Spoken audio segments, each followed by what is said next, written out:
Hello दोस्तों, कैसे हैं आप सब। आपका मेरे चैनल पर स्वागत है। आज की कहानी है सास की चोरी। कहानी को पूरा सुने, अच्छी लगे तो लाइक शेयर और चैनल को सब्सक्राइब करें। धन्यवाद। निशा कई महीनों से देख रही थी घर से हर छोटा छोटा सामान गायब हो रहा है। निशा को समझ नहीं आ रहा था सामान कहाँ जा रहा है। आज तो हद हो गई थी। कुछ नई चादर थी जो निशा कुछ दिन पहले खरीद कर लाई थी, तो अलमारी में नहीं थी। अब निशा का पारा चढ़ गया कि आखिर ये क्या हो रहा है। तब निशा अपने सास के पास गई। माँ जी, यहाँ अलमारी में कुछ नई चादरें रखी थी, वह नहीं है, और स्टोर रूम में राशन के सामान में भी कम लग रहा है। इन्होंने अभी कुछ दिन पहले ही गृहस्थी का सारा सामान लाकर रखा है। इतनी जल्दी तो सामान खत्म नहीं हो सकता। निशा ने इस सब के चलते हुए अपनी सासू माँ को कामिनी जी से कहा, क्योंकि निशा को पता था कि उसने इतना कहते ही वह अपने आप को सही साबित करने के लिए चीखने चिल्लाने लगेंगी। लेकिन अपने पति की मेहनत की कमाई है, उसे उड़ते देख उससे रहा नहीं गया और वह आज बोल ही दी। और वही हुआ जो उसने सोचा था। तुम पूछने वाली कौन होती हो? हमारे बेटे की कमाई है, हम जो चाहे वह करे। अगर एक बेटे की कमाई से थोड़ा सा हिस्सा दूसरे बेटों को दिया जाए तो क्या हर्ज है? हमारे बेटे ने तो आज तक आवाज़ नहीं उठाई। तुम्हारी हिम्मत कैसे हुई? तुम होती कौन हो मुझे आंख दिखाने वाली? तब निशा ने कहा, माँ जी, यही काम आप मुझे बताकर भी या मुझसे पूछकर भी कर सकती हैं। इस तरह धोखे से करने की क्या ज़रूरत है? हमेशा मेरी अलमारी से और स्टोर रूम से सामान गायब रहता है। मैं ये सोचती रह जाती कि मुझसे ही कुछ गलती हुई है। मेरे पति भी मुझसे हिसाब किताब मांगते हैं। मैं भी उलझ जाती हूँ कि क्या बताऊँ उन्हें। लेकिन आज मैं समझ गई हूँ कि आप सामान निकालती हैं और हिसाब मुझे देना पड़ता है। आप तो बिना बताए ननद जी और जेठ जी को दे आती हैं। वह सिर्फ तुम्हारा पति ही नहीं, हमारा बेटा और उनका भाई है, तो उनके प्रति भी उसकी कुछ जिम्मेदारियां बनती है। तुम्हारी गृहस्थी से थोड़ा बहुत उठाकर दे दिया तो घट नहीं जाएगा तुम्हारा।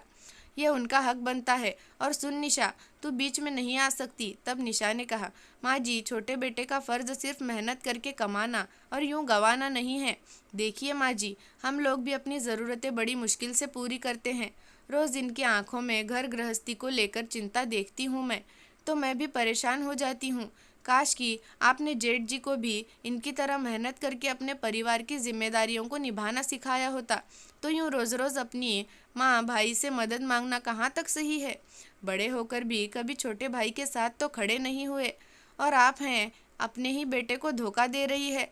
और ननद रानी को अपने घर में संतुष्ट रहना सिखाया होता तो आज आपको ऐसा करने की ज़रूरत नहीं पड़ती। वो लोग तो अपने भाई की हालत नहीं जानते जो अपनी ज़रूरतों का रोना आपसे रोते रहते हैं, और आप अपने बेटे की हालत जानते हुए भी उसके ऊपर और बोझ बढ़ाती रहती हैं। वह जानते हैं कि आपके सामने अपना रोना रोएंगे और आप मेरी गृहस्थी से सामान उठाकर उन्हें पकड़ा देंगी। जबकि मैं भी सबको देखती हूँ, वह लोग सिर्फ आपको दिखाने के लिए गरीब लाचार बने रहते हैं। किसी की मौज मस्ती, पहनने ओढ़ने और खाने पीने में कोई कमी नहीं है। हर दिन लोग होटलबाजी करते हैं, सैर सपाटे करते हैं, सबके पास मुझसे अच्छे कपड़े लगते हैं, और रोज़ लोग निकल जाते हैं कहीं ना कहीं घूमने। लेकिन आपकी नज़रों में सब बेचारे बने रहते हैं। आपकी आंखें बंद होंगी लेकिन मेरी आंखें खुली हैं।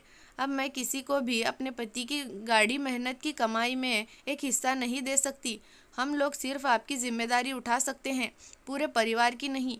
और आगे से मैं अपनी गृहस्थी में ताला लगा कर रखूँगी, क्योंकि आपने मेरा विश्वास तोड़ा है। आज निशा ने दो टुक शब्दों में अपनी सासू माँ को अपना फैसला सुनाया था। कामिनी जी चुपचाप खड़ी थी, उनसे कुछ बोलते नहीं बना, क्योंकि इतने दिनों तक उन्होंने अपने छोटे बेटे बहू की चुप्पी और अच्छाई का भरपूर फ़ायदा उठाया था। कभी अपने छोटे बेटे के बारे में नहीं सोचा, लेकिन आज निशा ने सास को आईना दिखाया कि वह जो कर रही है वह गलत है। ऐसे किसी के भरोसे को ना तोड़ा जाए। अगर आपको किसी को कुछ देना भी है तो सबके सामने दे, चोरी से नहीं। तो दोस्तों, ये थी हमारी आज की छोटी सी कहानी।